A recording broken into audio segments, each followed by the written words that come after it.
मंगलमकिट्ठम् अहिंसा संजमातवो देवावितं नमस्सन्ते जसधम्मे सयामणु जसधम्मे सयामणु। तीर्थंकर परंपरा को नमन, आचार्य गुरु परंपरा को नमन। 10 लक्षण महापर्व की आराधना में संलग्न भाइयों और बहनों, आज और उत्तम त्याग के रूप में आज हम समझ रहे हैं, जान रहे हैं और उसकी आराधना भी कर रहे हैं। एक गुरु ने अपने शिष्य से पूछा कि तुमने आत्महित के लिए घर छोड़ा है, परिजन को छोड़ा है, लेकिन पूछो अपने आप से कि क्या घर के साथ घर की वासना छोड़ी या नहीं? घर तो छोड़ दिया, सब कुछ छोड़ करके आ गए, लेकिन उसकी वासना छूटी या नहीं? ये महत्वपूर्ण बात, और यह बात आज के विषय के साथ जुड़ी हुई है। उत्तम त्याग उसी व्यक्ति का होता है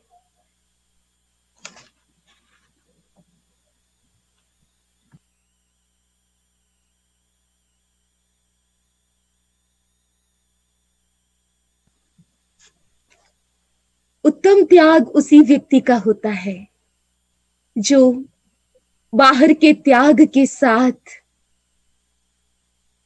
भीतर की वासना को छोड़ता है।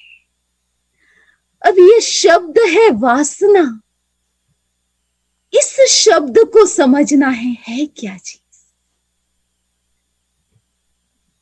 ये हमारी अनादिकाल के ऐसे संस्कार है जिसको हम वृत्ति कहते हैं।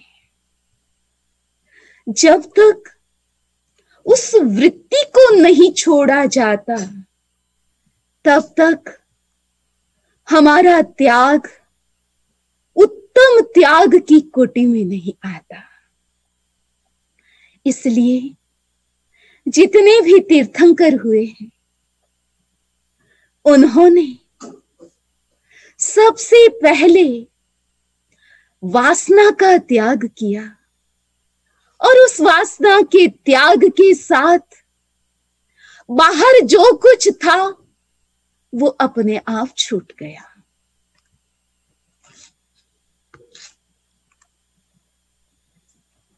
जो लोग धन वैभव को छोड़ करके मुनि व्रत स्वीकार करते हैं, तो ये वैभव का त्याग ही वास्तविक त्याग नहीं है। उसके साथ वो उनकी वासना छोड़ते हैं। इसलिए उनके त्याग को कहा गया कि वो केवल बाहर का त्याग ही नहीं, बाहर और भीतर दोनों प्रकार के त्याग, दोनों प्रकार के अटैचमेंट को, दोनों प्रकार के अधिकार को छोड़ता है, वही उत्तम त्याग माना गया। उसे एक उदाहरण से समझे।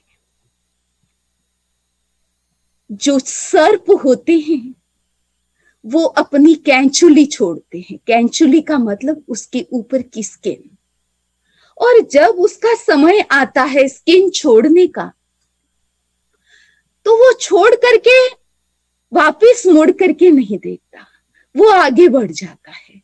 कभी भी अपनी कैंचुली को वो अपनी नजरों से नहीं देखता, क्योंकि वो छोड़ करके और आगे बढ़ जाता है। और वो कैंचुली उसे कभी याद भी नहीं आती। जो व्यक्ति कोई भी बात उसको छोड़ने के बाद जो वस्तु फिर याद ना आए, उसकी भावना, उसके साथ जुड़े हुए रिलेशन, वो वस्तु हो सकती है, व्यक्ति हो सकती है, व्यक्ति हो सकता है, उसके साथ कुछ भी भोगा गया, वो उन बातों का स्मृति में नहीं आना, उसका नाम है उत्तम त्याग। और ये वासना, ये एक ऐसी चीज है जिसको समझना बहुत जरूरी है। आपने नाम सुना होगा ऋषि कन्या शकुंतला का। शकुंतला ऋषि के आश्रम में बड़ी हुई। वहां राजा दुष्यंत का आना होता है और उनके साथ उसका प्रेम हो जाता है। जब ऋषि को पता चलता है कि शकुंतला ने गंधर्व विवाह कर दिया है एक राजा के साथ, तो अब वो अपनी कन्या को ससुराल भेजना चाहता है। उसके लिए उसको विदा करता है। अब जब विदा हो रही है, तो वो नेचर में पली थी, बड़ी हुई थी, पूरा नेचर उसके साथ रोने लग गया। वो जा रही है, छोटे छोटे हिरण है, खरगोश है, वहां जो भी पशु है, वो सब उनको भी प्यारे थे, उनसे प्रेम करते थे और वो भी उनसे प्रेम करती थी। अब वो जा रही है ससुराल, मुड़ मुड़ करके उन सब पशुओं को देखती है। जब तक वो दिखाई देते हैं, रथ आगे बढ़ रहा है, और जब तक वो सब पशु दिखाई दे रहे हैं, तब तक मुड़ करके उसको देखती रहती है। इसका नाम है वासना। और दुष्यंत जब उसको छोड़ करके चला जाता है, तो रात दिन वो दुष्यंत की स्मृति में रहती है। अब दुष्यंत उसके पास में नहीं है, वो अकेली है। एक रात का उसका मिलन हुआ है, लेकिन वो दिमाग से नहीं जाता है। शरीर कहीं, मन कहीं। शरीर कुछ अलग काम कर रहा है, मन कहीं और अटका हुआ है। जिसमें मन अटका हुआ है, उसका नाम है वासना। और ये वासना इस प्रकार व्यक्ति को पकड़ करके रखा है, उसके बंधन में बंधी हुई है ये आत्मा। जब तक इस वासना का त्याग नहीं होता, भीतर की पकड़ का त्याग नहीं होता, भीतर की वृत्ति का परिष्कार नहीं होता, भीतर की आसक्ति नहीं छूटती, तब तक उत्तम त्याग जीवन में नहीं आ सकता। इसीलिए यहां कहा गया, उत्तम त्याग क्या है? Receiving the soul and renouncing attachment of other existence is called उत्तम त्याग। अनादिकाल से पता नहीं किस किस को ग्रहण किया। इंडिया में शादी होती है तो शादी को पाणी ग्रहण कहा गया। पाणी ग्रहण का मतलब शादी में सबसे पहले हाथ को ग्रहण किया जाता है। हाथ हाथ से मिलता है, यानी हाथ को ग्रहण करना, उसका नाम है पाणी ग्रहण। उसके बाद 7 फेरे होते हैं। ये सब ग्रहण की विधि है, बंधने की विधि है, रिलेशन की विधि है। 7 फेरों में जो भावना है वो और स्ट्रांग हो जाती है। इमोशन स्ट्रांग होते हैं कि हम हमेशा के लिए बंध रहे हैं, हमारा संबंध हो रहा है, उसे निभाना है। फिर वो बंधन पाणी ग्रहण पूरी पब्लिक के सामने होता है, पब्लिक देख रही है, इसीलिए उसको नकारा नहीं जा सकता। ये सब ग्रहण, यानी इस प्रकार पता नहीं कहां कहां हमने बंधन किया है। हम एक ग्रहण में आए हैं, बंधन में आए हैं। तो जैसे ये शादी का बंधन व्यक्ति को एहसास कराता है कि ये तो बंधन सदा के लिए है, और उस पर स्वामित्व भी हो जाता है। बंधन होने के बाद स्वामित्व जागता है, उसके प्रति अधिकार जागता है कि ये मेरा है। उत्तम त्याग में कहा गया, शुद्ध आत्मा को ग्रहण करना और पर द्रव्य का त्याग करना, उसकी आसक्ति को छोड़ना, उनके प्रति जो ममत्व है, ममत्व बुद्धि का त्याग करना और शुद्ध आत्मा को ग्रहण करना, इसका नाम है उत्तम त्याग। और उसमें पर द्रव्य में सब कुछ पराया ही पराया है। अब यह जिज्ञासा पैदा होती है कि त्याग और दान, दान भी दिया जाता है, यानी वस्तु को छोड़ा जाता है, उसके प्रति जो आपका स्वामित्व है उसको छोड़ा जाता है, और त्याग में भी छोड़ा जाता है। तो दोनों में डिफरेंस क्या? क्या त्याग ही दान है, दान ही त्याग है? आज के दिन आप इन 2 बातों को भी क्लियर करें। दान क्या है, त्याग क्या है? दान स्थूल है, फर्स्ट स्टेज है, और त्याग सूक्ष्म है, नेक्स्ट स्टेज है। पहले दान होता है, फिर त्याग होता है। जब भी व्यक्ति दान करता है उसमें कोई ना कोई संयोग होता है। एक देने वाला है, एक सामने लेने वाला है, और दी हुई वस्तु भी है। तो दान किस लिए दिया जाता है? परोपकार के लिए दान किया जाता है, दूसरों के उपकार के लिए दान किया जाता है। आपको जो भोग सामग्री प्राप्त हुई है उसका दूसरों के लिए सदुपयोग के लिए दान किया जाता है, प्रसन्नता के साथ दान किया जाता है, उपयोगी वस्तु का त्याग किया जाता है, दान किया जाता है, और फिर त्याग क्या है? त्याग में कोई संयोग नहीं, त्याग में केवल आप ही हैं।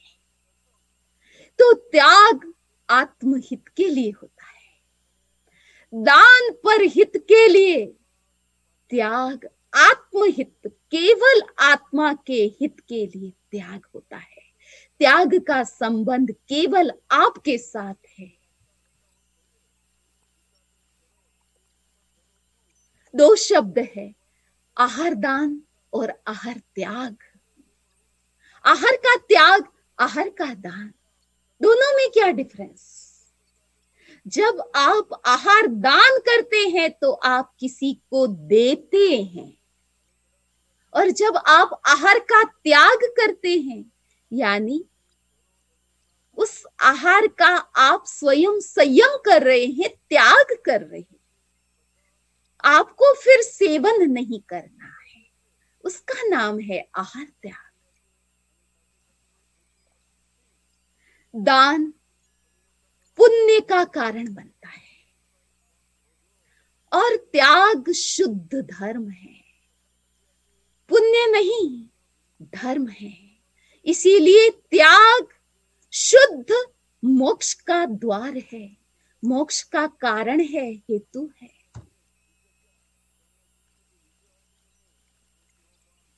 दान व्यावहारिक रूप है, लौकिक रूप है, इसको आप लौकिक धर्म कह सकते हैं। लेकिन त्याग निश्चय धर्म है, वास्तविक शुद्ध धर्म है।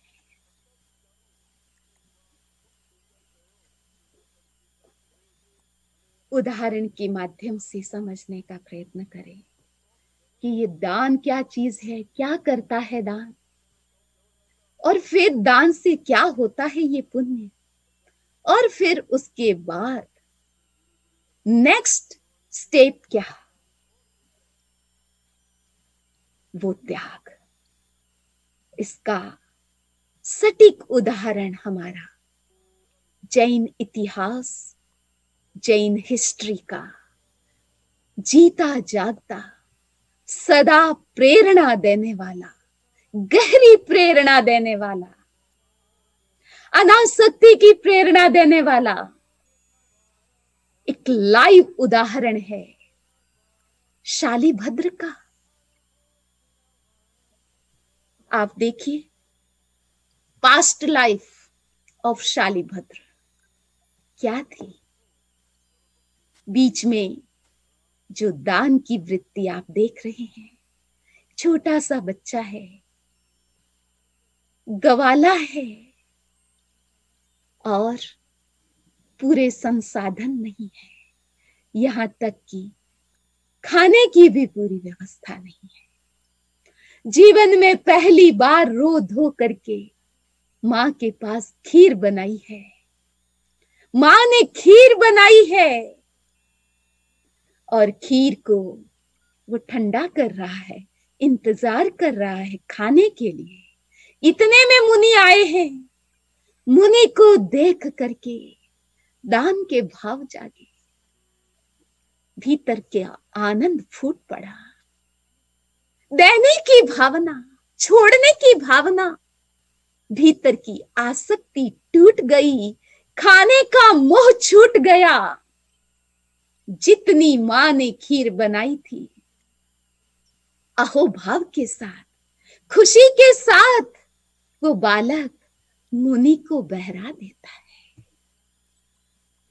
जिस ऊंची भावना से उसने बहराया, चीज बहुत महत्वपूर्ण नहीं होती, महत्वपूर्ण होते हैं व्यक्ति के भाव, और वो भाव कितने ऊंचे थे, उतनी ऊंची कोटि के पुण्य के बंधन होते हैं शालिभद्र के। गवाला जिसका नाम संगम, वहां से मरकर सेठ के घर में पैदा हुआ और उसका नाम है शालिभद्र। शालिभद्र जिसकी 32 रानियां, एक से बढ़कर एक सुंदर, और धन वैभव सुख सुविधा का क्या कहना। गांव में नेपाल से एक कंबल बेचने वाला आया, रत्न कंबल, और रत्न कंबल लेकर के व्यक्ति राजा के दरबार गया कि रत्न कंबल तो केवल राजा ही ले सकते हैं और कोई किसी की हिम्मत नहीं, कोई अफोर्ड नहीं कर सकता, इतने महंगे होते। लेकिन उसकी कीमत देख करके राजा ने भी उसको नहीं खरीदा।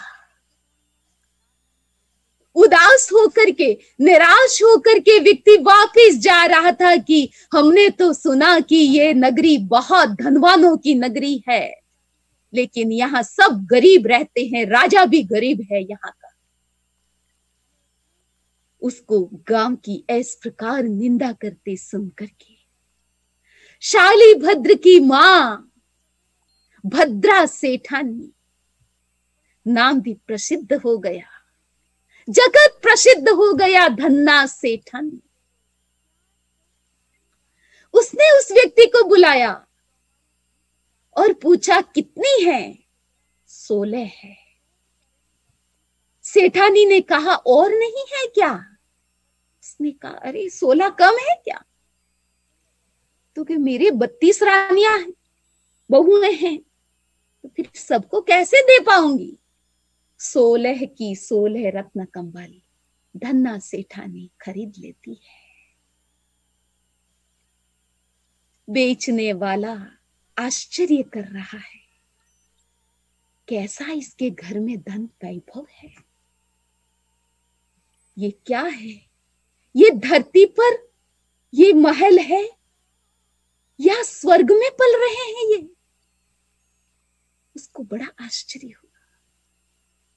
वो शालीभद्र जिसके घर में हर दिन स्वर्ग से पेटियां उतरती थी, कोई भी वस्तु आज जो यूज कर ली कल उसका वापस यूज नहीं होता था, ऐसे वैभव को छोड़ करके शालीभद्र ने दीक्षा ली।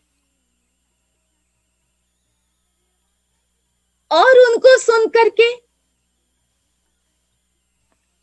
उनके जीजा धन्ना, जिनका नाम धन्ना जी था,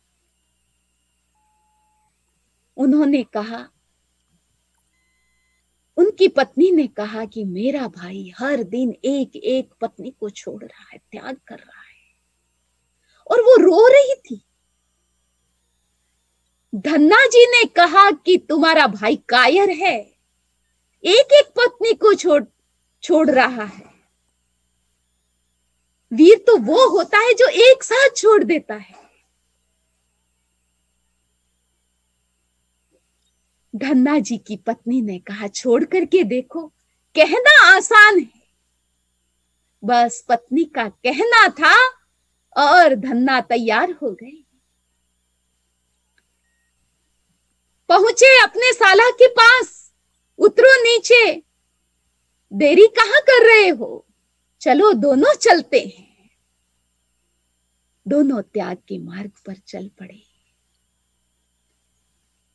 धन्ना और शालीभद्र दोनों ने त्याग किए। बंधुओं, वैभव को छोड़ा, घर का ममत्व छोड़ा, इतना बड़ा पत्नी का परिवार उसको छोड़ा। लोगों को लगता है कि कितना बड़ा त्याग किया, लेकिन बंधुओं ये बाहर का त्याग वास्तविक त्याग नहीं है। वास्तविक त्याग क्या किया शालीभद्र और धन्ना जी ने, उसे सुने आप। यदि भीतर में कषायों का त्याग नहीं होता, भीतर में विरक्ति नहीं होती, इंद्रियों के विषय की, मन का संयम नहीं आता, तो ये बाहर की चीजें भी नहीं छूटती। जब भीतर में वैराग्य आया, अनासक्ति जागी, तो बाहर का वैभव अपने आप छूट गया। अब आगे और सुने कि त्याग क्या चीज है, उसे समझने का प्रयत्न करें। अभी तो धन्ना और शालिभद्र ने घर छोड़ा है। घर छोड़ने के साथ साथ तपस्या करते हैं। तपस्या से पूरा शरीर सूख गया है उनका, हड्डियां बाहर से दिखती है। एक दिन की बात, वो अपने घर गोचरी के लिए जाते हैं तो मां ने भी उसको पहचाना नहीं कि ये मेरा बेटा है। और वहां से लौट करके धन्ना और शालिभद्र मुनि, दोनों मुनि अवस्था में हैं, दोनों संथारा करके संलेखना करने चले जाते हैं। पीछे से मां और परिवार आता है, पूछता है मेरा बेटा कहाँ है? आज तो आपके घर आया था बेटा गोचरी के लिए। अरे मेरा बेटा आया था, तो अब कहाँ है? अब तो वो संलेखना करने के लिए संथारा ग्रहण कर लिया है और अब वो तपस्या में लग गए हैं, अनशन स्वीकार कर लिया है।